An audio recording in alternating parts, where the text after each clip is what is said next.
আল্লাহর নবী বলেছেন, আল আজলো আল ওয়াইদুল খাফিয়ে, সন্তান নিব না বলে সুখী সংসারের আশায়, সন্তান নিব না বলে সুখী সংসারের আশায় যত পথ পন্থা অবলম্বন করা হয়েছে, এই শুক্রকীটকে বিচারের কাঠগড়াতে বলা হবে, বলো তো শুক্রকীট, তোমার পিতামাতা তোমাকে কেন নষ্ট করেছে? কোন অপরাধ করেছিলে তুমি? যেই বাচ্চাকে জীবিত মাটিতে পুঁতে দেওয়া হয়েছে, সেই বাচ্চাকে বিচারের কাঠগড়াতে জিজ্ঞাসা করা হবে, বলো তো বাচ্চা, তোমার পিতামাতা তোমাকে কোন অপরাধে মাটিতে পুঁতে দিয়েছে? এটা বাস্তব। এক সময়ে মানুষ তার মেয়েকে মাটিতে পুঁতে দিত। তাই আল্লাহ তাআলা বলেন, ওয়াইদা বুশরা আহাদুহুম বিল উনসা যাল্লা ওয়াজহুহু মুসতাদ্দান ওয়া হুয়া কাযীম ইয়াতাওয়ারা মিনাল কওমি মিন সুই মা বুশরা বিহি আয়ুমসিকুহু আলা হুনিন আম ইয়াদুসসুহু ফিত তুরাব। যেই দিন পিতাকে বলা হতো তোমার মেয়ে সন্তান জন্ম নিয়েছে, বলার সাথে সাথে পিতার মুখখান কালো হয়ে যেত। সে চিন্তা করত কি করি, মানুষ সমাজে যেত না, লুকিয়ে থাকতো, লজ্জা করত যে মেয়ে যদি রেখে দিই অপমান সুনিশ্চিত, মেয়ে যদি রেখে দিই অপমান সুনিশ্চিত, বড় হবে বের হয়ে যাবে, আমাকে অপমান হতে হবে, অনেক ঝামেলা আমার উপরে চেপে আসবে। আর যদি মাটিতে পুঁতে দিই তাহলে বালাই চলে গেল। মানুষ মেয়েদেরকে মাটিতে পুঁতে দিত, মূল্যায়ন করত না। নারীদের দাম সেই কাল থেকেই মানুষে দেয়নি, মুসলমান দিয়েছে, আল্লাহর নবী দিয়েছেন। হিন্দুরা আজও নারীদের দাম দেয় না। হিন্দু মেয়েরা বিবাহের পরে পিতার জমি আজকেও পায় না। সেই কালে মানুষ মেয়েদের দাম দিত না, এই কালে হিন্দুরা মেয়েদের দাম দেয় না। ইহুদি খ্রিস্টান কোনোদিনই নারীদের দাম দেয়নি, আজও দেয় না। যদি কোনো ইহুদি মেয়ের, যদি কোনো খ্রিস্টান মেয়ের ঋতু হয়, তাহলে তার স্বামীরা বলে, ছি ছি ছি, তুমি পচে গেছো, তুমি বাড়ির পিছন দিকে থাকো, তুমি বিছনা স্পর্শ করো না, তুমি পাতিল স্পর্শ করো না, তুমি প্লেট স্পর্শ করো না। তাহলে তারা নারীদেরকে ঘৃণা করে। হিন্দু নারীদের ঘৃণা করে, ইহুদি নারীদের ঘৃণা করে, খ্রিস্টান নারীদের ঘৃণা করে। আর অতীতের লোকেরা নারীকে জীবিত মাটিতে পুঁতে দিত। পক্ষান্তরে নবী করিম সাল্লাল্লাহু আলাইহি সাল্লাম নারীদের মান দিয়েছেন। দেখুন, আয়েশা রাদিয়াল্লাহু তাআলা আনহা বলছেন যে আল্লাহর নবী আমার উরু, আমার রানের উপরে মাথা রেখে কোরআন তেলাওয়াত করছেন, তখন আমি ঋতুবতী। এই বাক্য আপনাকে আমি কি দিয়ে বুঝাই? ইহুদি খ্রিস্টান বলছে ঋতু হলে ও নাপাক হয়ে গেছে, ওকে বাড়ির বাইরে রেখে আসতে হবে, ও পচে গেছে, ও নষ্ট হয়ে গেছে। আর আয়েশা রাদিয়াল্লাহু তাআলা বলছেন যে আল্লাহর নবী আমার উরু রানের উপরে মাথা রেখে কোরআন তেলাওয়াত করেন, তখন আমি ঋতুবতী। আয়েশা রাদিয়াল্লাহু তাআলা বলেন যে আমি গিলাসে পানি পান করে কিছু পানি রেখেছি, নবীর হাতে দিয়েছি, তিনি গিলাসটা নিয়ে ফাওয়াজা ফাহু ফিমোজে ফিয়ে, যেখানে আমি মুখ লাগিয়ে পানি পান করেছি সেখানে তিনি মুখ লাগিয়ে পানি পান করেন, তখন আমি ঋতুবতী। আয়েশা রাদিয়াল্লাহু তাআলা আনহা বলেন এখন গোশতের টুকরা মুখে নিয়ে ছিঁড়ে খেয়ে নবীর হাতে দিয়েছি, আল্লাহর নবী গোশতের টুকরার ওখানে মুখ লাগিয়েছেন যেখানে আমি মুখ লাগিয়ে গোশত ছিঁড়ে খেয়েছি, তখন আমি ঋতুবতী। দেখেন তো আল্লাহর নবী নারীদের কত দাম দিয়েছে। এই বোকা শ্রেণীর 3 নাম্বার মহিলারা বলছে যে সম অধিকার দিতে হবে, ইসলাম আমাদের মূল্যায়ন করে। বলছিলাম, হে উপস্থিত বৈঠকের দেইনি মুসলিম ভাই বোন, ওয়াইদাল মুউদাতু সুয়ালাত বিআইয়িদাম বিম কুতিলাত, প্রত্যেক যেই ছেলে মেয়েকে জীবিত পুঁতে দেওয়া হয়েছে, এইভাবে সুখী সংসারের আশায় নষ্ট করে দেওয়া হয়েছে, এই বিষয়ে তাকে জিজ্ঞাসা করা হবে, বলো তো কোন অপরাধে তোমার পিতামাতা তোমাকে হত্যা করেছে? বড় বিপদ ঘনিয়ে আসছে। মহান আল্লাহ বলেন এদাস সামাউন ফাতারাত, যেদিন আকাশ ফেটে চৌচির হয়ে যাবে, ওয়াইদাল কাওয়াকিবুন তাসারাত, যেই দিন তারকাগুলি ছিটকে বিক্ষিপ্ত হয়ে উল্টে পড়ে যাবে, ওয়াইদাল কবুর বুসিরাত, যেই দিন কবরগুলিকে খুলে দেওয়া হবে, কবর থেকে সব মানুষ বের হয়ে যাবে, সেই দিন মানুষের পরিস্থিতি কি হতে পারে? আমি আপনাকে কিয়ামতের বাস্তব রূপ দেখাতে আসলেই অক্ষম, তবু আমি যতটুকু পারি আমি কিছু সামান্য পেশ করে আপনাকে আমি কিয়ামতের বাস্তব রূপ দেখানোর চেষ্টা করছি। মহান আল্লাহ বলেন ইয়াউমা তারাউনাহা তাজহালু কুল্লু মুরজিয়াতিন আম্মা আরজাত, সেই দিন তুমি দেখবে নারীদেরকে যারা তাদের বাচ্চাকে দুধ পান করাচ্ছিল, দুধ পান করানো বাচ্চা থেকে ভুলে যাবে, কখন তার দুধের বাচ্চা কোল থেকে পড়ে যাবে সে বুঝতে পারবে না। কিয়ামতের কাঠগড়া কত কঠিন, কি দিয়ে বুঝাই। মহান আল্লাহ বলেন, যেসব মহিলার পেটে বাচ্চা আছে, তাজাও কুল্লু জাতে হামলিন হামলাহা, যেসব মহিলার পেটে বাচ্চা আছে কখন তার বাচ্চা প্রসব হয়ে যাবে সে নিজেই বুঝতে পারবে না। নারীদের জীবনে বড় জটিল কঠিন একটা কাজ হচ্ছে সন্তান প্রসব করানো। সন্তান প্রসব করা একটা কঠিন কাজ, বড় কষ্টের কাজ। এরপরেও কিয়ামতের জটিলতার কারণে সে বুঝতে পারবে না কখন তার বাচ্চা প্রসব হয়ে যাবে। সত্যিকারই কিয়ামত বড় জটিল। কিয়ামতের বাস্তবতা আপনাকে দেখানোর জন্য আমি সর্বপ্রথম দেখাই ইব্রাহিম এবং তার পিতা বাপ বেটার সামনাসামনি আলোচনা। আমার দিকে লক্ষ্য করুন, যে যেখানে আছেন চলাচল গতি বন্ধ করে খেয়াল করুন। আবু হুরায়রা রাদিয়াল্লাহু তাআলা আনহু বলেন, লাকিয়া ইব্রাহিম আবাহু আজার, বিচারের কাঠগড়াতে ইব্রাহিম আলাইহিস সালাম তার পিতার সাথে সাক্ষাৎ করবেন। বাপ বেটা মুখামুখি হয়ে যাবেন। ওয়ালা ওয়াজহি আজার কাতারাতুন গাবারাতুন, ওই সময়তে আজরের মুখখান থাকবে মলিন, দেখে মনে হবে যেন ধুলা লেগে আছে, মুখখান মলিন হয়ে আছে। বিচারের কাঠগড়াতে ইব্রাহিম আলাইহিস সালাম বলবেন, আলিয়া আলাম আকুল্লাহ আল্লাহ তাসিনি, আব্বা আপনাকে আমি বলেছিলাম আপনি আমার নাফরমানি করিয়েন না।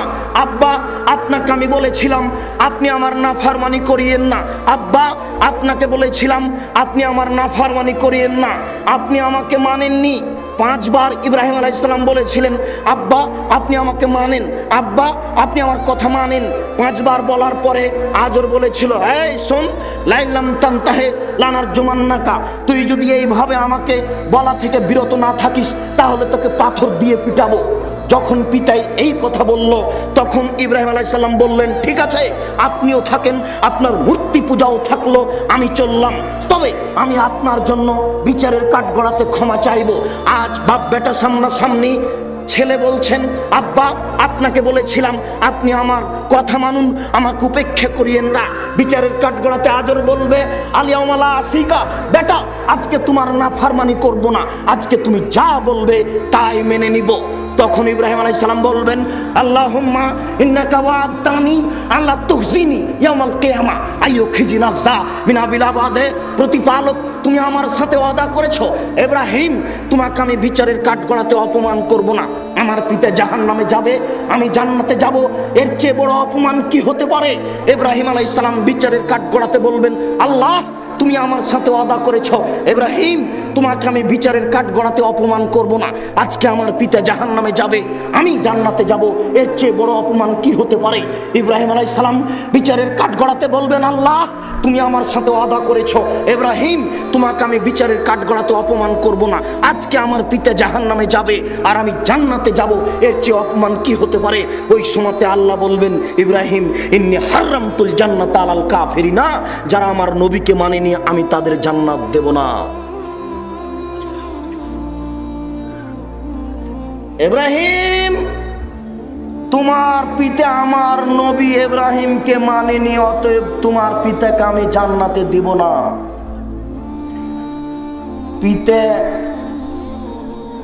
পিতা মানুষের কাছে কত সম্মানী, ইব্রাহিম আলাইহিস সালাম আল্লাহর কাছে কত সম্মানী। এরপরে ওই ইব্রাহিম আলাইহিস সালাম বিচারের কাঠগড়াতে টিকতে পারছেন না। আপনার পীর সাহেবের অবস্থা কি হবে আপনি ভেবে দেখুন। ইব্রাহিম আলাইহিস সালাম যদি বিচারের কাঠগড়াতে টিকতে না পারেন, কেউ টিকতে পারবে না। সুপারিশ করে বেদিন পিতামাতাকে জান্নাতে নিয়ে যাওয়া যাবে না। রাসূলের পদ্ধতি ছাড়া ইবাদত করে আল্লাহকে সন্তুষ্ট করা যাবে না। আবু হুরায়রা রাদিয়াল্লাহু তাআলা আনহু বলেন, আল্লাহর নবী বললেন, ইহশারুন নাসু ইয়াউমাল কিয়ামা আলা আরজিন বাইজা, বিচারের কাঠগড়াতে সমতল সাদা জমিনের উপরে নারী পুরুষকে একত্রিত করা হবে। লাইসা লিআহাদিন আলাম, কোনো মানুষের কোনো পরিচিতি থাকবে না, হোক না কেন নবী, হোক না কেন কোনো মানুষ, পৃথিবীর কোনো মানুষের বিশেষ কোনো পরিচিতি থাকবে না। আল্লাহর নবী বলেন, ইহশারুন নাসু ইয়াউমাল কিয়ামা হুফাতান ওরাতান গোরলান, বিচারের কাঠগড়াতে নারী পুরুষকে একত্রিত করা হবে উলঙ্গ করে, কারো পরনে কাপড় থাকবে না, কারো খাতনা দেওয়া থাকবে না, মুসলমানি দেওয়া থাকবে না, কারো পায়ে জুতা থাকবে না, খালি পায়ে খাতনাবিহীন নগ্ন করে বিচারের কাঠগড়াতে একত্রিত করা হবে। আয়েশা রাদিয়াল্লাহু তাআলা আনহা বলে বসলেন, আল্লাহর নবী, আর রিজালু নিসাউ জামিয়া এনজুর বাজুম ইলা বাজিন, কথা কেমন হলো? নারী পুরুষ একত্রিত হয়ে নগ্ন হয়ে বিচারের কাঠগড়াতে উঠবে, এক অপরের দিকে তাকিয়ে দেখবে, কেমন মনে হয়? আল্লাহর নবী বলছেন, আয়েশা, আলামরা আসাদ্দু মিন যালিক আয়ানজুরা বাজুম ইলা বাজিন, সমস্যার চেয়ে অনেক জটিল, সমস্যার চেয়ে অনেক কঠিন যে কেউ কারো দিকে তাকিয়ে দেখবে। তাহলে আল্লাহর নবী আয়েশা রাদিয়াল্লাহু তাআলা আনহাকে কিয়ামতের বাস্তব বুঝাতে অস্পষ্ট হচ্ছে কিয়ামত কত জটিল। আয়েশা, তোমাকে আমি কি দিয়ে বুঝাই?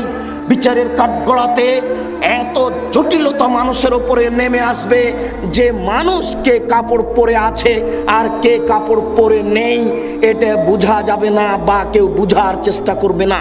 আল্লাহর নবী বলছেন, ফা আউয়ালু রাজুলিন ইউকসা ইব্রাহিম, বিচারের কাঠগড়াতে সর্বপ্রথম যাকে কাপড় পরানো হবে তিনি হবেন ইব্রাহিম আলাইহিস সালাম। তাহলে বোঝা যাচ্ছে আমাদের নবী কাপড় পরবেন তারপরে, এবং বোঝা যাচ্ছে যে নবী কোন বিচারের কাঠগড়াতে নগ্ন হয়ে উঠবেন, নবীর পরনেও কাপড় থাকবে না। অবশ্য বিচারের কাঠগড়ার কথা আল্লাহর নবী একটা বলেছেন যে কারো ছেলে মেয়ে যদি বাল্য অবস্থায় মারা যায়, এই জন্য তো আপনাদের আমি বলি ছেলে মেয়ে একটু বেশি করে নেন। একটা ছেলে একটা মেয়ে নেওয়াতে ইহকালেও লস আছে, পরকালেও লস আছে। ছেলে মেয়ে যদি দুইটা হয় মাত্র তাহলে টাকা কম হবে, ছেলে মেয়ে যদি বেশি হয় তাহলে টাকা বেশি হবে। 5টা ছেলে চাকরি পাবে, অনেক টাকা ইনকাম করবে। নইলে রাস্তায় যদি কাজ করে 5টা ছেলে কাজ করবে, অনেক টাকা ইনকাম হবে। ছেলে মেয়ে বেশি হলে টাকা বেশি হবে, প্রযুক্তি বেশি হবে, দুনিয়া উপার্জনের কলা কৌশল বেশি হবে। তাহলে ছেলে মেয়ে বেশি হলে টাকা বেশি হলো, বিচারের কাঠগড়াতে কি লাভ আছে? আল্লাহর নবী বলছেন যেসব ছেলে মেয়ে যুবক হওয়ার আগে মারা গেছে ওরা বিচারের কাঠগড়াতে পিতার মায়ের কাপড় ধরে নিয়ে বলবে, আল্লাহ তুমি আমার পিতা মাতাকে আগে জান্নাতে দাও তারপরে আমি, আল্লাহ তুমি আমার পিতা মাতাকে আগে জান্নাতে দাও তারপরে আমি। এই যে বোঝা যাচ্ছে যে পিতা মাতার পরনে কাপড় থাকবে, তাহলে মানুষকেও এক পর্যায়ে কাপড় পরানো হবে। এখানে যেটা আপনাকে আমি বললাম সেটা হচ্ছে এই ছেলে মেয়ে যদি আপনার দুইটা হয় মাত্র, তাহলে কয়টা মরে আর কয়টা থাকে? আপনাকে যদি জিজ্ঞাসা করি আপনারা কয় ভাই বোন, তাহলে বলবেন 10-12 ভাই বোন, 2-4টে মারা গেছে, 5-6 জন আছি, এ কথা বলবেন। আর যদি বলি আপনার ছেলে মেয়ে কয়টা, তাহলে বলবেন 1 ছেলে 1 মেয়ে। এরপরেও আপনার স্ত্রী ফকিরকে ভিক্ষা দিতে পারে না। আমি যদি মেহমান যাই তাহলে আপনার স্ত্রী নাক সিটকানি দেয়, কি করে রান্না করি, এগুলো ঝামেলা। আপনার স্ত্রী একটা মেয়ের একটা ছেলের ঝামেলা বহন করতে পারে না, অথচ আপনার মা ঢেঁকিতে ধান ভেঙে ভাত রান্না করত। আপনারা ছিলেন 10-12 ভাই বোন। এরপরে আপনার পিতা রাস্তা থেকে 2 জন মিসকিন ফকির ধরে নিয়ে এসেছে, আর বাড়িতে আছে 7 জন কিষান কামলা। কই আপনার মায়ের কাছে এটা ভারী হয়নি তো? এরপরে আপনার মা আজও ভালোভাবে চলতে পারে, আর আপনার স্ত্রীর একটা আর একটা ছেলের একটা মেয়ে নেওয়ার পরে শুধু খালি মাজায় ব্যথা, পেটে ব্যথা, এই সেই, তার ব্যথার কোনো নাই শেষ। ভুল পদ্ধতিতে চললে যা হয় বলছিলাম। মেকদাদ ইবনে মাদি কারাব রাদিয়াল্লাহু তাআলা আনহু বলেন, তুদনা শামসু ইয়াউমাল কিয়ামা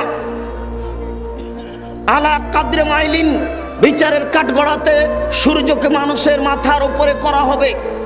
1 মাইল উপরে সূর্য থাকবে, অর্ধ হাত উপরে সূর্য থাকবে। এ মর্মে কোনো বর্ণনা বোঝা যায় না, তবে 1 মাইল উপরে সূর্য থাকবে এ কথা বোঝা যায়। আল্লাহর নবী বলছেন, একুনুন নাস ইয়াউমাল কিয়ামা ফিল আরাকে আলা কাদরি আমালিহিম, মানুষ বিচারের কাঠগড়াতে তার ঘামের মধ্যে থাকবে পাপ অনুযায়ী। মানুষ বিচারের কাঠগড়াতে ঘামের মধ্যে থাকবে পাপ অনুযায়ী। অমিনহুম মা ইয়াকুনু ইলা কাবাইহি, কারো ঘাম হবে পায়ের টাকনু পর্যন্ত। অমিনহুম মা ইয়াকুনু ইলা রুকবাতাইহি, কারো ঘাম হবে হাঁটু পর্যন্ত, অমিনহুম মা ইয়াকুনু ইলা হাকওয়াইহি, কারো ঘাম হবে এই আপনার কোমর পর্যন্ত, অমিনহুম মা ইয়াকুনু ইলা তারকুকাতিহি, আর কারো ঘাম হবে এই কান পর্যন্ত, নাক পর্যন্ত। তাহলে মানুষের শরীর থেকে ঘাম বের হয়ে, হাদিস তো বুখারী মুসলিমের, শরীর থেকে ঘাম বের হয়ে কান পর্যন্ত ঘাম হয়ে যাবে। আপনাকে আমি কি দিয়ে বুঝাই বিচারের কাঠগড়া কত জটিল। কিভাবে বললে আপনাকে আমি বুঝাতে পারবো, কি ভাষায় বললে আপনাকে আমি আগ্রহী করতে পারবো, আমি এটা বুঝতে পারছি না। তবু আমি আপনাকে বলার চেষ্টা করছি, যদি আপনি কিছু আগে আসেন, যদি আপনার অন্তরে ভয় আসে, তাহলেই হয়তোবা আপনি কিয়ামতকে ভয় করে আল্লাহকে ডাকতে পারবেন। আবু হুরায়রা রাদিয়াল্লাহু তাআলা আনহু বলেন, আল্লাহর নবী বলেছেন, ইহশারুন নাসু ইয়াউমাল কিয়ামা আলা সালাসি তারাইক, বিচারের কাঠগড়াতে নারী পুরুষকে তিনটি পদ্ধতিতে একত্রিত করা হবে। রাগেবিনা রাহেবিনা, এক শ্রেণীর মানুষ হবে যারা জাহান্নাম থেকে ভয় করে, যারা জান্নাত পাওয়ার আশা করে, যারা জাহান্নাম থেকে ভয় করে জান্নাত পাওয়ার আশা করে। জান্নাত বড় জিনিস, আপনাকে আমি কি দিয়ে বুঝাই? এক মিনিট আমার দিকে লক্ষ্য করুন তো, আপনাকে আমি একটু জান্নাতের আকৃষ্ট করতে পারি কিনা, এখন থেকে আপনি জান্নাত পাওয়ার পরিকল্পনা করতে পারেন কিনা দেখুন তো আমার দিকে খেয়াল করে। আল্লাহর নবী বলছেন, আল্লাহ বলছেন, আল্লাহর নবী বলছেন, জান্নাতের মেঝে হবে সোনা চাঁদি দ্বারা তৈরি, জান্নাতের দেওয়াল হবে হীরামণি মুক্তা দ্বারা তৈরি, জান্নাতের ছাদ হবে হীরামণি মুক্তা মাণিক্য দ্বারা তৈরি। ছাদেও রেশমি কাপড় দেওয়া থাকবে, দেওয়ালে রেশমি কাপড় দেওয়া থাকবে। আপনি যেখানে বসে থাকবেন এটা হবে উন্নত মানের গালিচা সোফা সেট, আপনিও সোফায় বসে থাকবেন।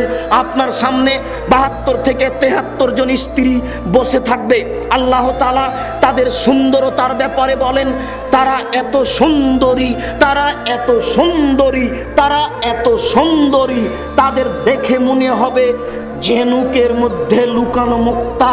কি দিয়ে আপনাকে আমি বুঝাই? আল্লাহ কত সুন্দরীর কথা বললেন। আল্লাহ বলছেন তাদেরকে দেখে মনে হবে যে ঝিনুকের মধ্যে লুকানো মুক্তা। আল্লাহ তাআলা বলেন ডিমের খোসা এবং কুসুমের মধ্যে যেই সাদা পদার্থ আছে, এই পদার্থ যেমন নরম, জান্নাতের মেয়েরা তেমন নরম। জান্নাতের মেয়েরা এত নরম, জান্নাতের মেয়েরা এত নরম, জান্নাতের মেয়েরা এত নরম যে ডিমের খোসা এবং কুসুমের মধ্যে যে সাদা পদার্থ আছে এটা যেমন নরম। মহান আল্লাহ বলেন ওয়াকাওয়াইবা আত্রাবা, জান্নাতের মেয়েদের বয়স মোটামুটি 16-18 বছর মেয়েদের বয়স, যেমন এদের দেখতে যেমন লাগে আমি আপনাকে কি দিয়ে বুঝাই? এদের তুলনা তাদের সাথে না তাদের তুলনা এদের সাথে, একটা আপনাকে বলার জন্য বোঝানোর জন্য বলা হয়েছে। এই অবস্থায় আপনার এই সোফা সেটের চতুর্দিকে বালিশ সারিবদ্ধ করা থাকবে, খাদ্য পানি চতুর্দিকে সারিবদ্ধ থাকবে, খাদ্যের বাটিগুলি সারিবদ্ধ থাকবে। 72 থেকে 73 জন স্ত্রী আপনার সামনে বসে থাকবে। ইতিমধ্যে একজন স্ত্রী এসে বলবে আসসালামু আলাইকুম, আপনি বলবেন ওয়ালাইকুম আসসালাম। এরপরে আপনি বলবেন মানান্তি, তুমি কে? তখনও বলবে আনা আল মাজিদা, আমি হচ্ছি বেশি অবশিষ্ট, আমি বেশি অতিরিক্ত তোমার কাছে এসেছি। আপনি তার মুখের দিকে তাকিয়ে দেখবেন, আল্লাহর নবী বলছেন তার মুখের দিকে তাকালে আপনি আপনার চেহারা মুখমণ্ডলকে তার গালে টক টক করে ঝকঝক করে দেখতে পাবেন। আপনাকে আমি কি দিয়ে বুঝাই জান্নাতের মেয়েরা কত সুন্দরী? এইভাবে থাকতে থাকতেই এক পর্যায়ে সবাই বলে বসবে নাহনুল খালেদাতু ফালা নাবিদু অনানু নাইমাতু ফালা নাবাসু অনানু রাজিয়াতু ফালা নাসখাতু তুবা লিমান কানা লানা ওয়া কুন্না লাহু। পায়ের সনসন ঘুंघरे जमजम पंचे पंचे फेंकेंगी, पहन के साड़ी लाल कुमारी उसको भेस्तों को सजावेंगी, जैसे कबूतर लोटन लोटे वैसे लोटन लोटावेंगी। पाয়ের सनसन घुंघरे जमजम पंचे पंचे फेंकेंगी, पहन के साड़ी लाल कुमारी उसको भेस्तों को सजावेंगी, जैसे कबूतर लोटन लोटे वैसे लोटन लोटावेंगी। স্বামী গো, আমরা চিরস্থায়ী রয়েছি, কখনো আপনাকে কখনো আমরা ধ্বংস হব না। স্বামী গো, আমরা সর্বদা আপনাকে সন্তুষ্ট করে রাখবো, কখনো অসন্তুষ্ট করব না। আমরা হচ্ছে আপনার জন্য আর আপনি হচ্ছেন আমাদের জন্য। কি আপনাকে আমি কি দিয়ে বুঝাই জান্নাত কত ভোগ বিলাসের জায়গা? দেখেন তো একটু পাওয়ার ইচ্ছা হয় কিনা? মনের ইচ্ছা হয়? জান্নাত পর মনের ইচ্ছা হয়? তাহলে এই যে রাস্তাঘাটে 3 নাম্বার নগ্ন নোংরা মেয়েরা ঘুরে বেড়াচ্ছে, ওই যে টিভিতে পতিতালয়ের মেয়েদেরকে দেখা যাচ্ছে, ওদেরকে দেখে চোখ জুড়ালে এদের ভোগ করার সুযোগ হবে না। খুব সাবধান, এদের ভোগ করতে হলে আজ থেকে মিথ্যা কথা ত্যাগ করতে হবে, 5 ওয়াক্ত সালাত আদায় করতে হবে, পরিবার কন্ট্রোল করতে হবে, মানুষের সাথে সদাচরণ করতে হবে। বৈঠকের 2-1 মহিলা হয়তো বা ভাবছে যে আব্দুর রাজ্জাক সাহেব সব তো ভালো পুরুষদের দিলেন, আমাদের কি? 72 জন স্ত্রী, 73 জন তো সব পুরুষের হলো, আমাদের কি? তো বলেন আপনারা কি চান? যা চান তাই আছে, যা চান তাই আছে। আল্লাহ তাআলা নারী পুরুষের জন্য জান্নাত করেছেন এমন জায়গা যেখানে মানুষের কোনো অসুবিধা নেই, শুধু সুবিধা আর সুবিধাই। অতএব আপনার মনে যেটা চাচ্ছে সেটাই পাবেন, মনে যেটা চাচ্ছে সেটাই পাবেন, যত চাই মনে। নিরাশা হবেন না, নিরাশার কিছু নেই। আল্লাহর নবী বলেন, 1 শ্রেণীর মানুষ বিচারের কাঠগড়াতে থাকবে, ইসনানে আলা বাইরিন ওয়া সালাসা আলা বাইরিন ওয়া আরবা আলা বাইরিন ওয়া আশারা আলা বাইরিন। 1 উটের উপরে থাকবে 2 জন, 1 উটের উপরে থাকবে 3 জন, 1 উটের উপরে থাকবে 10 জন, কোন উটের উপরে থাকবে 4 জন, এইভাবে হবে। এর পরের বিষয়টি খুব জটিল, দেখুন। এরপরে আল্লাহর নবী বলছেন, বাকিগুলিকে জাহান্নাম ঘেরে নিবে। বুঝুন তো আবারও, 1 শ্রেণীর মানুষ জান্নাতের আগ্রহী আর জাহান্নামের অনাগ্রহী। এরা ভালো মানুষ, এরা গেল, এরা সবচেয়ে উত্তম। এরপরে যারা মধ্যম, তারা কেউ 2 জন থাকবে 1 উটে, 3 জন থাকবে 1 উটে, 4 জন থাকবে 1 উটে, 10 জন থাকবে 1 উটে। তাহলে বোঝা যাচ্ছে বিচারের কাঠগড়াতে উট থাকবে। এরপরে আল্লাহর নবী বলছেন, বাকিগুলিকে আগুন ঘেরে নিবে। তাকিল আয়নামা কালু, যেখানে তারা দুপুরের সময় কাটাবে, আগুন তাদের চতুর্দিকে সময় কাটাবে। বাতু তাবিতু হাইসুমা বাতু, যেখানে তারা রাত অতিবাহিত করবে, আগুন তাদের চতুর্দিক ঘেরে সময় কাটাবে। যেখানে সকাল করবে, আগুন তাদের চতুর্দিক ঘেরে থাকবে। যেখানে বিকেল করবে, আগুন তাদের চতুর্দিক ঘেরে থাকবে। তাহলে বোঝা যাচ্ছে বিচারের কাঠগড়াতে যারা অপরাধী, তাদেরকে আগুন ঘেরে থাকবে। শুনুন, বিচারের মাঠ বড় জটিল, বিচারের মাঠ বড় কঠিন। বিচারের মাঠে মানুষ অন্ধকার অবস্থায়, খুব অন্ধকার অবস্থায় থাকবে, মনে হবে যেন একেবারে অন্ধকার রাত। আবার মানুষ দৌড়িয়ে আদম আলাইহিস সালামের কাছে যাবে। কোনো সময় মানুষকে কাপড় পরানো হবে, কোনো সময় মানুষ আল্লাহর সামনাসামনি মুখামুখি কথা বলবে। বিচারের কাঠগড়া খুব জটিল কঠিন জায়গা।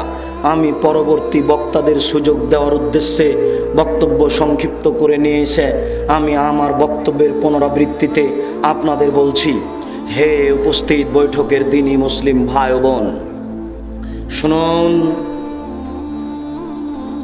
আল্লাহকে সন্তুষ্ট করার উদ্দেশ্যে সময় কাটান, জান্নাত পাওয়া যাবে। কিয়ামতকে ভয় করেন, কবরকে ভয় করেন, একাই কেঁদে আল্লাহকে সন্তুষ্ট করার চেষ্টা করুন। শুনুন, জনাব আবুল কালাম আজাদ সাহেবের বক্তব্যে বুঝতে পারলেন মহতারাম আমির জামাতের নেতৃত্বে আমাদেরকে এই আহলে হাদিস আন্দোলন সংগঠন খুব জোরালোভাবে চালিয়ে যেতে হবে।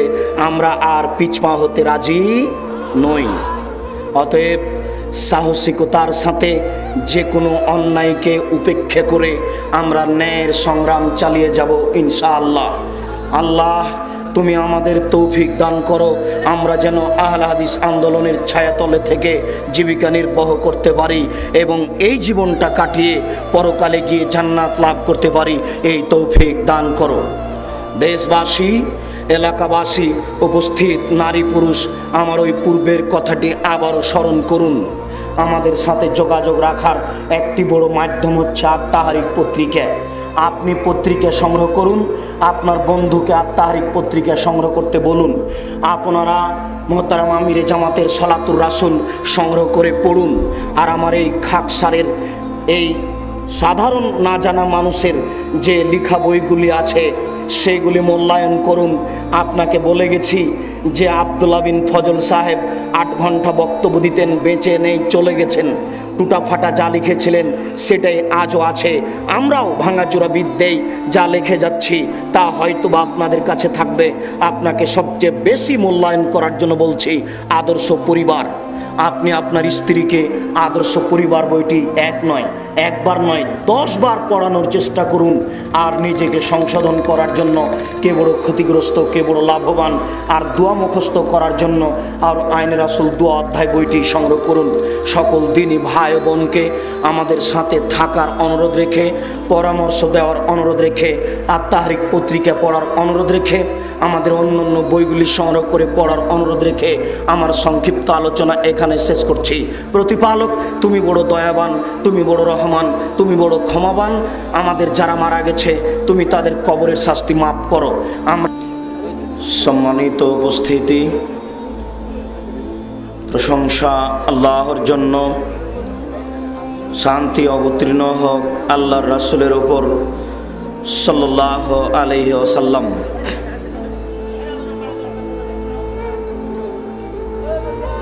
আজ এই দিনই বৈঠকে এখন আমার বক্তব্যের বিষয় আখিরাত, কিয়ামত। কিয়ামত সম্পর্কে এক গুরুত্বপূর্ণ তথ্যবহুল সংক্ষিপ্ত বিবরণের চেষ্টা করব ইনশাআল্লাহ। হে উপস্থিত দ্বীনি বৈঠকের দ্বীনি মুসলিম ভাই, আমরা বিগত রাত্রে বক্তব্যে অবগত হচ্ছিলাম মানুষের মরার পরে বড় 3টি জটিল ও কঠিন জায়গা রয়েছে। তার প্রথম জটিল জায়গা হচ্ছে কবর। কবর যত জটিল, কিয়ামত তার চেয়ে অনেক বেশি জটিল। কিয়ামত যত জটিল, জাহান্নাম তার চেয়ে অনেক বেশি কঠিন। জাহান্নাম যত কঠিন, কিয়ামত তার চেয়ে কিছু কম। কিয়ামত যত কঠিন, কবর তার চেয়ে কিছু কম হতে পারে। উপস্থিত দ্বীনি বৈঠকের মুসলিম ভাই, আপনারা যে যেখানে আছেন, যদিচ খুব কষ্ট করে বসে আছেন, এরপরেও আপনাদের আমি আল্লাহর শুকরিয়া আদায় করার জন্য বলছি। আমাদের গত আগের রাতের যে অবস্থা হয়েছিল তাতে আমরা ভেবেছিলাম হয়তোবা আমরা এই প্রোগ্রাম করতে পারবো না। আল্লাহর অশেষ দয়া, আল্লাহর অশেষ রহমত, আমরা তার দয়া ভোগ করত সুন্দরভাবে এই দ্বীনি বৈঠক করে যাচ্ছি। এর জন্য আপনাদের করণীয় কি আমি আপনাদের বলি, সবাই একটু বলুন আলহামদুলিল্লাহ। আপনাদের মুখ থেকে আল্লাহ তাআলা বেশি আলহামদুলিল্লাহ পেতে চাচ্ছেন। শুনুন, আল্লাহর নবী বলেন, মানুষের নিকটে রয়েছে 3টি সঞ্চিত সম্পদ। শুনুন, মানুষের নিকটে রয়েছে 3টি সঞ্চিত সম্পদ। এইদিকে যারা সামনে আছেন তাদের একটু জাগান, আমরাও কষ্ট স্বীকার করেছি। বলেন কি? যে যেখানে আছেন সবকে জাগিয়ে তুলুন, কেউ শুয়ে থাকতে পাবে না। রাস্তাঘাটে যারা আছে তাদেরকে অনুরোধ করুন, চলাচল বন্ধ করতে হবে।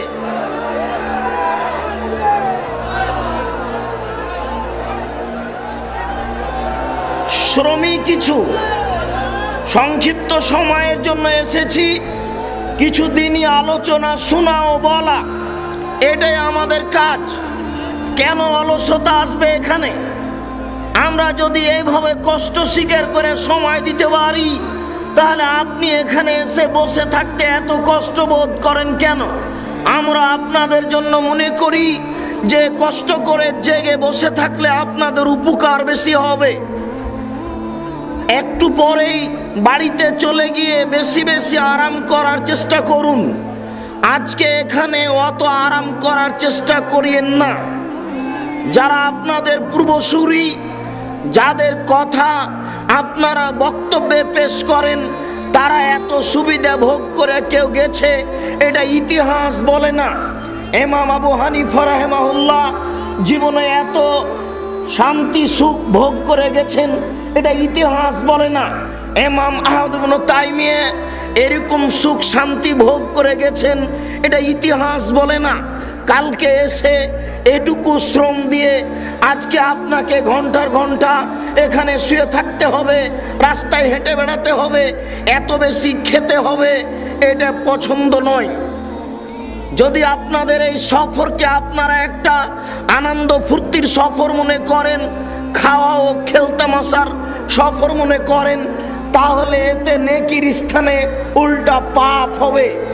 বিশ্বাস করুন, যেভাবে মুখে কথা বলছেন যে আহলে হাদিস আন্দোলন, কোরআন এবং সহিহ হাদিসের আন্দোলন, এই আন্দোলন যদি তাই হয়, তাহলে আপনার কথা ও কর্মে বাস্তবায়ন হতে হবে। এইভাবে চুপচাপ বসে আছেন, এতে আল্লাহ সন্তুষ্ট হবেন না। মাঝে মধ্যে এরকম বৈঠকে দোয়া পড়তে হয়, রব্বিগফির ওয়ারহাম ওয়া আনতা খায়রুর রাহিমিন, রব্বিগফিরলি ওয়া তুব আলাইয়া ইন্নাকা আনতাত তাওয়াবুল গফুর। আল্লাহর নবী মাঝে মধ্যে কোনো বৈঠকে বসে থাকলে সাহাবীগণ বলছেন প্রায় 70 বার পর্যন্ত বলে ফেলতেন আস্তাগফিরুল্লাহ ওয়া তুবু ইলাইহি। এইভাবে ঘুমে সময় কাটাচ্ছেন, আনন্দ ফুর্তিতে সময় কাটাচ্ছেন, আমার বুঝে আসে না। এইভাবে আল্লাহকে সন্তুষ্ট করা যায় না। আসলেই কিছু বলে কিছু করে আল্লাহকে সন্তুষ্ট করা যায়। বলছিলাম, মানুষের কাছে আল্লাহর পক্ষ থেকে 3টি সঞ্চিত সম্পদ রয়েছে। তার একটি সঞ্চিত সম্পদ হচ্ছে লিসানুন যাকির, ওই জিহ্বা, যে জিহ্বা আল্লাহকে ডাকতে পারে, ওই জিহ্বা হচ্ছে সঞ্চিত সম্পদ। যে জিহ্বা আল্লাহকে ডাকতে পারে, যে জিহ্বা বলতে পারে সুবহানাল্লাহ, আলহামদুলিল্লাহ, আল্লাহু আকবার, লা ইলাহা ইল্লাল্লাহ, আস্তাগফিরুল্লাহ, আস্তাগফিরুল্লাহ, এরূপ যে জিহ্বা বলতে পারে, সেই জিহ্বা হচ্ছে সঞ্চিত সম্পদ। আল্লাহর নবী বলেন, ওই অন্তর হচ্ছে সঞ্চিত সম্পদ, যে অন্তর অল্পতেই খুশি হয়। ওই অন্তর হচ্ছে সঞ্চিত সম্পদ, যে অন্তর অল্পতেই খুশি হয়। আপনাকে এত ঘুমাতে হয় কেন, এত খেতে হয় কেন, এত আনন্দ ফুর্তি ভোগ করতে হয় কেন? এটা আপনার পরকালের জীবনের জন্য সুন্দর নয়। আল্লাহর নবী বলেন, ওই স্ত্রী সঞ্চিত সম্পদ, যে স্ত্রী মানুষকে, তার স্বামীকে দিনের ওপরে সহযোগিতা করতে পারে। ওই স্ত্রী সঞ্চিত সম্পদ, যে স্ত্রী তার স্বামীকে দিনের ওপরে সহযোগিতা করতে পারে। ওই স্ত্রী সঞ্চিত সম্পদ, যে স্ত্রী তার স্বামীকে দিনের ব্যাপারে সহযোগিতা করতে পারে। নামাজের সলাতের সময় হলে আজ নামাজ পড়ার জন্য, সলাত আদায় করার জন্য অনুরোধ করে। যে কোনো ভুল ত্রুটি দেখলে স্বামীকে ওইদিকে তাকে বিরত রাখার জন্য পরামর্শ দেয়। এই হচ্ছে সঞ্চিত সম্পদ। আমি বলছিলাম, আপনার মুখখান আল্লাহর পক্ষ থেকে একটা সঞ্চিত সম্পদ, একে আপনি মূল্যায়ন করুন। এইভাবে রাস্তাঘাটে চলে গল্প করে, অত চা পান করে, ওতে দোকানপাটে বসে থেকে আড্ডা পিটে আল্লাহকে সন্তুষ্ট করা যায় না। এটা আপনাদের ভুল পরিকল্পনা। আব্দুল্লাহ ইবনে আব্বাস রাদিয়াল্লাহু তাআলা আনহু বলেন, নেমাতান মাকবুনুন ফীহিমা কাসীর মিনান নাস। আল্লাহর পক্ষ থেকে মানুষের উপরে 2টি অনুগ্রহ আছে, এই অনুগ্রহকে মানুষ মূল্যায়ন করে না। আল্লাহর পক্ষ থেকে মানুষের উপরে দুটি অনুগ্রহ আছে, এই অনুগ্রহকে মানুষ মূল্যায়ন করে না। তার একটি অনুগ্রহ হচ্ছে শরীরের সুস্থতা থাকা। শরীরের সুস্থতা অর্থ কি এই যে রাস্তায় এভাবে ঘুরে বেড়াতে হবে? আমরা কোরআন হাদিসের কথা বলবো আর আপনি রাস্তা রাস্তা হেঁটে বেড়াবেন, আপনার শরীরের সুস্থতার অর্থ কি এটা? নবী করিম সাল্লাল্লাহু আলাইহি সাল্লাম বলেন অবসর। আপনি একটু অবসর পেয়েছেন, বাড়ি থেকে 2 দিনের সফরের জন্য এখানে এসেছেন, এটা আপনার জীবনে একটা অবসর। আল্লাহ তাআলা বলছেন ফাইদা ফারাগতা ফানসাব ওয়া ইলা রাব্বিকা ফারগাব। মুহাম্মদ সাল্লাল্লাহু আলাইহি সাল্লাম, যখনই আপনি অবসর পাবেন তখনই আপনি ইবাদত বান্দিকে লেগে পড়ুন। আপনি এসেছেন এখানে ইবাদতের জন্য, আর সারা দিন বাজার বাজার ঘুরে বেড়াচ্ছেন, রাস্তা রাস্তা ঘুরে বেড়াচ্ছেন, ধর্মকে পাগল পেয়েছেন নাকি? মহান আল্লাহ বলেন ফাইদা ফারাগতা ফানসাব, যখন আপনি অবসর পাবেন তখনই আপনি আল্লাহর ইবাদতে ব্যস্ত হন। সুবহানাল্লাহ বলুন, আলহামদুলিল্লাহ বলুন, আল্লাহু আকবার বলুন, লা ইলাহা ইল্লাল্লাহ বলুন। আর আপনারা এই 2 দিনের অবসর নিয়ে এসে কেউ আছেন ঘুমিয়ে, কেউ আছেন রাস্তায়, কেউ আছেন হোটেলে, এটা আমার বুঝে আসে না। এগুলো নয়, এইভাবে আল্লাহকে সন্তুষ্ট করা যাবে না, এটা ভুল পরিকল্পনা। আমি অনুরোধ করছি, যেখানে মাইকের আওয়াজ যাচ্ছে, যারা আপনারা চলন্ত অবস্থায় আছেন, কোনো জায়গায় গল্পের অবস্থায় আছেন, আপনারা এই চলাচল গতি, আপনাদের এই মৌখিক গল্প, এগুলো বন্ধ করুন। অত খাওয়ায় ব্যস্ত হয়েন না, ওইসব খাওয়া এত বন্ধ করুন, অল্পতেই সন্তুষ্ট হন। ইহকালও ভালো হবে, পরকালও ভালো হবে। নবী করিম সাল্লাল্লাহু আলাইহি সাল্লাম বলেছেন সবচেয়ে অপছন্দ জিনিস ওটাই যেটা মানুষ পেটে রাখে। সবচেয়ে অপছন্দ জিনিস ওটাই যেটা মানুষ পেটে রাখে। সবচেয়ে খারাপ জিনিস ওটাই যেটা মানুষ পেটে রাখে। মানুষকে যদি খেতেই হয় তাহলে 3 ভাগের 1 ভাগ হিসাব করে খেতে হবে। 1 ভাগ খালি থাকবে, 1 ভাগ পানির জন্য থাকবে, 1 ভাগ খাওয়ার জন্য থাকবে। দেখছি শুধু সারা দিনই বাজারে হোটেলে বসে আছেন, এটা হয়? যা টাকা নিয়ে এসেছেন একটু ফকির মিসকিনকে দিবেন কি 2খান বই পুস্তক কিনবেন, তাকে নিয়ে এসে আগে খেয়ে শেষ করছে।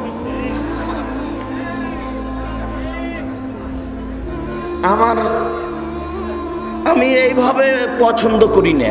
আর আমার সাথে বিশেষ করে আপনাদের আগে থেকেই সম্পর্ক আছে। আমি অন্তত বক্তব্য দিতে উঠলে এইভাবে চলাচল করলে বা শুয়ে থাকলে আমি এটা পছন্দ করি না, এটা আপনাদের জানা আছে। আমি মনে করি এতে আপনাদের উপকার আছে, আপনাদের সুবিধা আছে, এটা ঠিক হবে। দেখেন, শ্বাস বন্ধ হলে পাপ ঠেকানো যাবে না। হাত থেকে ঢেল ছুটে গেলে যেমন ঢেল ধরা যায় না, শ্বাস বন্ধ হয়ে গেলে তেমন পাপকে ঠেকানো যাবে না। অতএব শ্বাস বন্ধ হওয়ার পূর্বেই পাপ ঠেকানোর চেষ্টা করুন। আদম আলাইহিস সালাম সামান্য ভুল করেছিলেন। আল্লাহ বললেন ওই যে গাছে ফল খাবে না। জান্নাতে হারাম ফল আছে এ কথা নয়, গাছের ফল হারাম এটাও নয়। আসলে আল্লাহ দেখছেন আদম আমাকে মানেন কিনা, তাই আল্লাহ বললেন গাছের ফল খেও না। চট করে ইবলিস এসে বলছে আমি খুব ভালো মানুষ, আমি আপনার সহযোগী, আপনি আমার উপদেশ শুনুন, আপনি ফল খান, আপনার জন্য ভালো হবে। ইবলিসের এই অত্যাচারে স্বামী স্ত্রী পরামর্শ করতে করতে এক পর্যায়ে ফল খেয়ে ফেলেছে। যখন ফল খেয়ে ফেলেছেন আল্লাহ বললেন এই যে ভুল হয়ে গেল। এই যে ভুল বুঝতে পেরে, এই যে আদম আলাইহিস সালাম ভুল বুঝতে পেরে বলতে লাগলেন রব্বানা যালামনা আনফুসানা ওয়া ইল্লাম তাগফির লানা ওয়া তারহামনা লানাকুনান্না মিনাল খাসিরিন। প্রতিপালক, আমরা 2 জন স্বামী স্ত্রী ভুল করেছি, অন্যায় করেছি, অপরাধ করেছি, তুমি দয়া করো, তুমি ক্ষমা করো। তুমি যদি দয়া না করো, তুমি যদি ক্ষমা না করো, তাহলে আমরা ক্ষতিগ্রস্তের অন্তর্ভুক্ত হব। আদম আলাইহিস সালাম মরা পর্যন্ত এই দোয়া বলতে থাকলেন, মরা পর্যন্ত।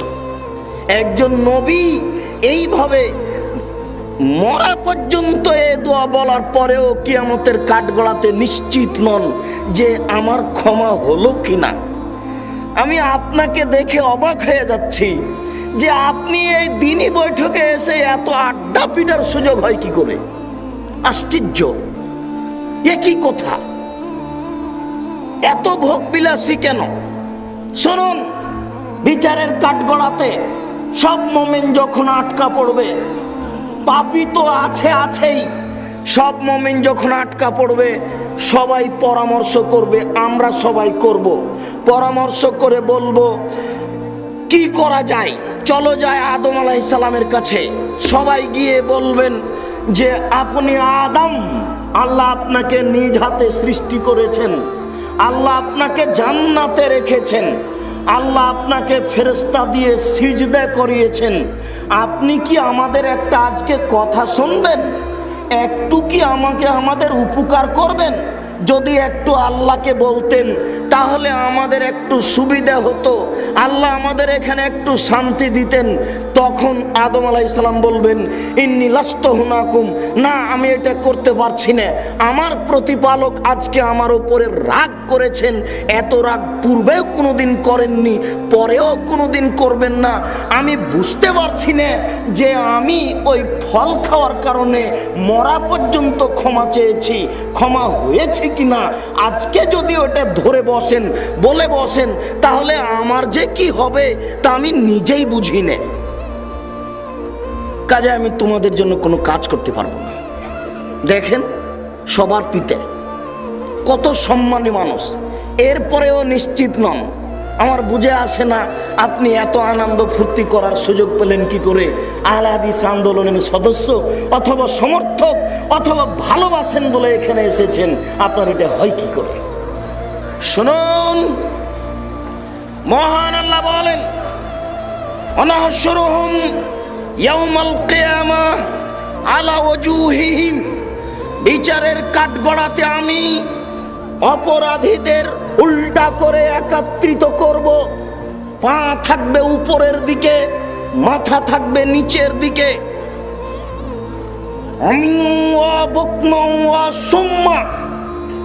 বধির করে, অন্ধ করে, বোবা করে বিচারের কাঠগড়াতে একত্রিত করব।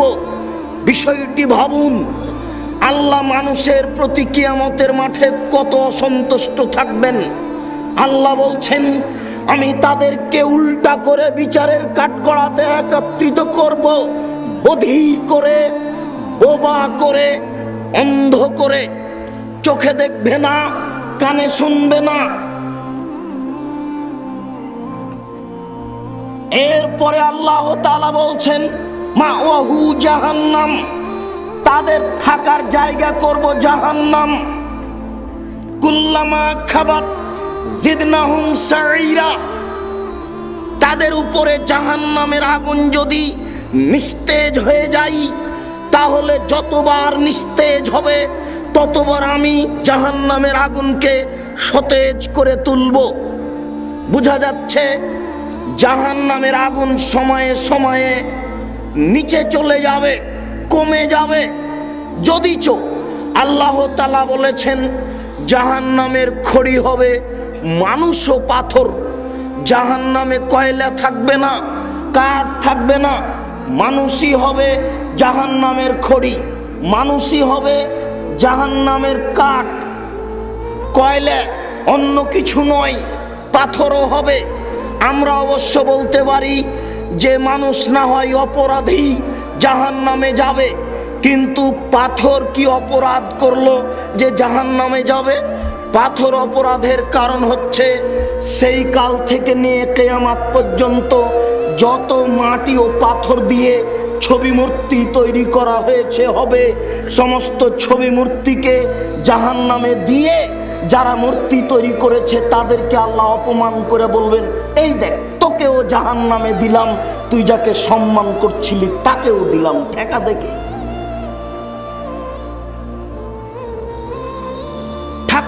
অনুকূল চন্দ্রের মূর্তি আছে পাবনা মেন্টাল হাসপাতালের পিছনে। যারা নবীকে মানেনি তারা জাহান্নামে যাবে। যারা ঠাকুর অনুকূল চন্দ্রের মূর্তিকে সম্মান করে তাদেরকে আল্লাহ বলবেন, এই যে সোনার রূপা দিয়ে মূর্তি তৈরি করেছিলে তাকে জাহান্নামে দিয়ে দিলাম, ঠেকাও দেখি। বিচারের কাঠগড়াতে 17টা দেশের সদস্য 22 বছরের নেত্রী ইন্দিরা গান্ধী পিছনে হাত বাঁধা থাকবে। পিছনে হাত বেঁধে ইন্দিরা গান্ধীকে জাহান্নামে নিয়ে যাওয়া হবে। দেখা যাবে কোন মায়ের বেটাটাকে ঠেকাতে পারে বিচারের কাঠগড়ায়। উল্টা মুখে নিয়ে যাওয়া হবে, পা থাকবে উপরের দিকে।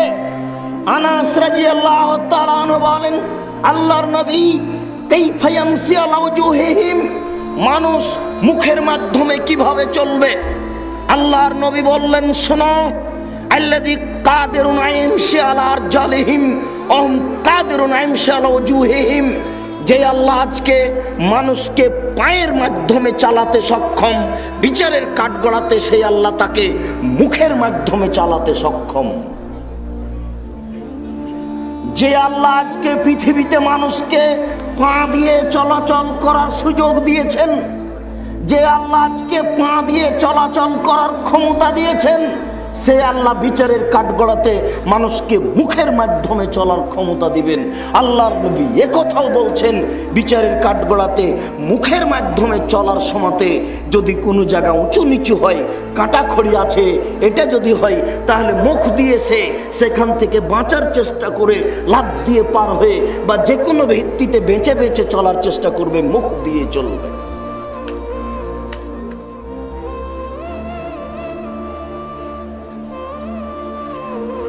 মহান আল্লাহ বলেন,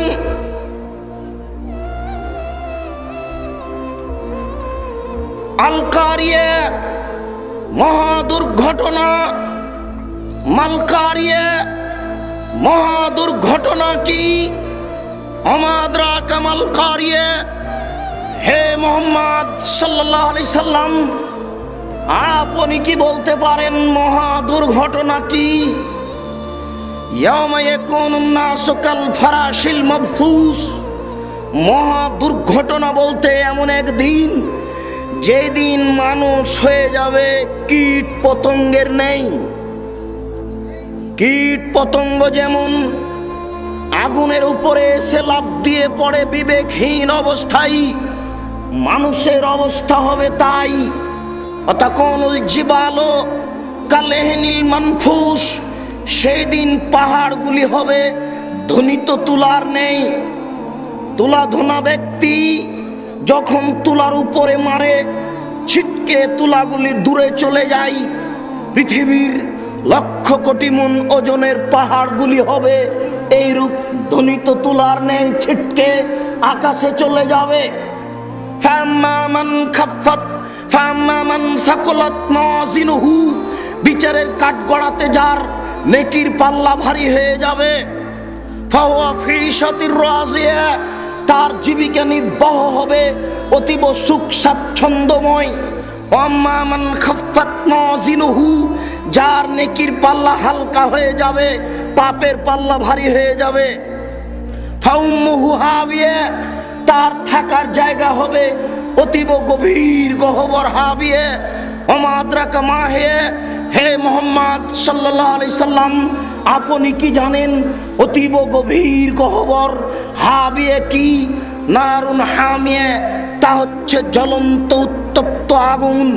মহান আল্লাহ বলেন, ইযা যুলজিলাতিল আরযু জিলজালাহা, শামসু কুব্বিরাত, যেই দিন সূর্যকে আলোহীন করে দেওয়া হবে। ওয়াইদান নুজুমুন কাদারাত, যেই দিন তারকাগুলিকে ছিন্ন ভিন্ন করে টুকরা টুকরা করে খান খান করে আলোহীন করে দেওয়া হবে। ওয়াইজাল জেবাল সুইরাত, যেই দিন পৃথিবীর সাগরের পাহাড় সমূহকে আকাশে চলমান করে দেওয়া হবে। ওয়াইদাল ইশার উত্তেলাত, যেই দিন 10 মাসের পেট পূর্ণ উটনিগুলিকে ছেড়ে দেওয়া হবে। এই বাক্য আরবদের লক্ষ্য করে বলা হয়েছে। কিয়ামত যেদিন সংঘটিত হবে সেই দিন মানুষ তার প্রিয় বস্তুকে ছেড়ে দিবে। সৌদি আরবের লোকের প্রিয় বস্তু হচ্ছে ওই উটনি, যেই উটনির পেটে বাচ্চা আছে, এটাই তাদের সবচেয়ে দামি বস্তু। বাংলাদেশের জন্য হতে পারে তার ব্যবসা বাণিজ্য, হতে পারে তার ব্যাংকিং কিছু, যেটাকে সে জীবনে আর্থিক হিসেবে সবচেয়ে ভালোবাসে। মহান আল্লাহ বলেন ওয়াইদাল ইশার উত্তেলাত, যেই দিন মানুষ তার 10 মাসের পেট পূর্ণ উটনিগুলিকে ছেড়ে দিবে, প্রয়োজন মনে করবে না। ওয়াইজাল ওহুসেরাত, যেই দিন বিচারের কাঠগড়াতে সব প্রাণীকে একত্রিত করা হবে। ওয়াইদান নুফুস জুব্বেজাত, যেই দিন আত্মাসমূহকে দেহের সাথে জড়িয়ে দেওয়া হবে, সমস্ত আত্মাকে দেহের সাথে জড়িয়ে দেওয়া হবে। সেই দিন অবস্থা কি হতে পারে? ওয়াইজাল মাউউদাতু সুইলাত বিআইয়িদামবিম কুতিলাত ওয়াইজাল বিহারু ফুজ্জিরাত, যেই দিন সমুদ্রে আগুন লেগে যাবে। সমুদ্রে আটলান্টিক মহাসাগরে, ভারত মহাসাগরে, আরব মহাসাগরে আগুন লেগে যাবে। নিচে থেকে আগুন বের হবে, আগুন লেগে সমস্ত সমুদ্রের পানি শেষ হয়ে যাবে।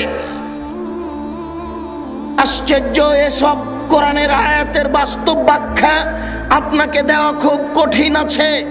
শুনুন, ওয়াইদাল মাউউদাতু সুইলাত, যেদিন জীবিত পুঁতে দেওয়া বাচ্চাকে জিজ্ঞাসা করা হবে, বলো তো বাচ্চা, তোমাকে কোন অপরাধে হত্যা করা হয়েছে? আল্লাহর নবী বলেছেন আল আজলু আল ওয়াইদুল খাফিয়া, সন্তান নিব না বলে সুখী সংসারের আশায়, সন্তান নিব না বলে সুখী সংসারের আশায় যত পথ পন্থা অবলম্বন করা হয়েছে, এই শুক্রকীটকে বিচারের কাঠগড়াতে বলা হবে, বলো তো শুক্রকীট, তোমার পিতামাতা তোমাকে কেন নষ্ট করেছে? কোন অপরাধ করেছিলে তুমি?